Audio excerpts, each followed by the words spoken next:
நடிகர் விஜய் அந்த கட்சியில் வசிக்கிற சில பெண்களை ஒரு சயின்டிஸ்ட் அவர் விபச்சாரிகள் அப்படின்னு சொல்லிட்டாருன்னு மிகப்பெரிய கண்டனத்தை தெரிவிக்கிறாங்க. யாரும் தெரிவிக்கல, அந்த கட்சியில் இருக்கிற சில பெண்கள் தெரிவிக்கிறாங்க.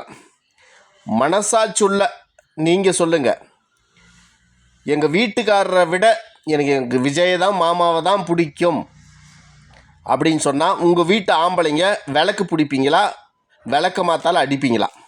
ரெண்டாவது, நான் தங்கச்சியாக இருப்பேன், அக்காவாக இருப்பேன், பொண்டாட்டியாக கூட இருந்துட்டு போவேன் அப்படின்னா அவன் ஆம்படியாக எதுக்கு அவ்வளோ கல்யாணம் பண்ணி வச்சுன்னுக்கிறான்? ரெண்டாவது கேள்வி.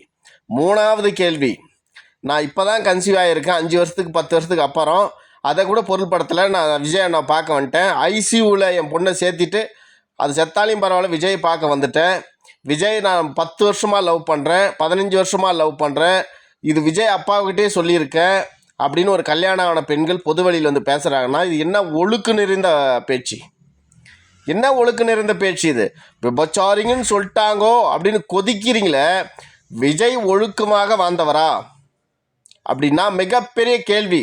அவளை நம்பி வந்த சங்கீதாவை அவர் வாழ வச்சாரா? அவருக்கே பிறந்த பிள்ளைங்க 2, அந்த குழந்தைங்கள வாழ வச்சாரா? பெத்த அப்பா அம்மான கூட சேர்த்து வாழ வச்சாரா? இல்லை. ரசிகர்களை நம்பி வந்தவங்களை ஒழுங்காக வழிநடத்தினாரா? இல்லை. அப்போது இந்த நாட்டில் இவ்வளோ தற்கூரி கூட்டம், இவ்வளோ முட்டாள்கள், படித்த முட்டாள்கள் இருக்கிறார்கள்னு விஜய் காட்டி கொடுத்ததுக்கு நன்றி தெரிவிச்சுக்கிறோம். ஏன்னா சீமான் வந்து ஒரு கூட்டத்தை ஒரு சுப்ரீம் லீடர் மாதிரி ஒரு இந்த தேசத்தை நான் அப்படி தான் நினைப்பேன்.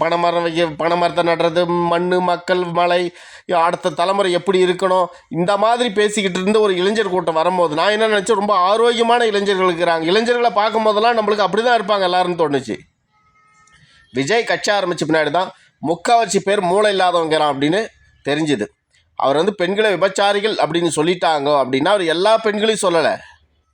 இப்படி குப்பை வாடுறவன் 10 ஆம்படியாக வச்சுக்கிறா, குப்பை பொறுக்கிறவன் 4 ஆம்படியாக பொண்டாட்டியை வச்சுக்கிறான் அப்படின்னா இது என்ன தரங்கட்ட வார்த்தை?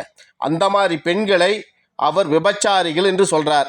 சொல்கிறது தப்பாக ரைட்டான்னா என்னை பொறுத்த வரைக்கும் அதுக்கு தகுதியானவர்கள் அவர்கள். வார்த்தை விடும்போது பார்த்து விடணும். நீ வார்த்தையை என்னத்தை நீ விதைக்கிறியோ அது திரும்பி உனக்கு தான் விதைக்கு வரும். ஒரு துப்புரவு பணியாளராக இருக்கிற ஒரு பெண்ணை வந்து 10 ஆம்படியாக வச்சுக்குவா அப்படின்னு சொன்னால் எவ்வளோ கீழ்த்தரமான வார்த்தை. அந்த பொண்ணை பார்த்து விபச்சார நாயேன்னு அந்த துப்புரவு பணியாளர்கள் கேட்பதுக்கு தகுதியாக இருக்கும் அந்த பொண்ணு. அதனால் ரொம்பலாம் பில்டப் பண்ணிக்காதீங்க, உங்களை சரி பண்ணிக்கோங்க. இப்பயும் சொல்கிறேன், உங்களை சரி பண்ணிக்கோங்க.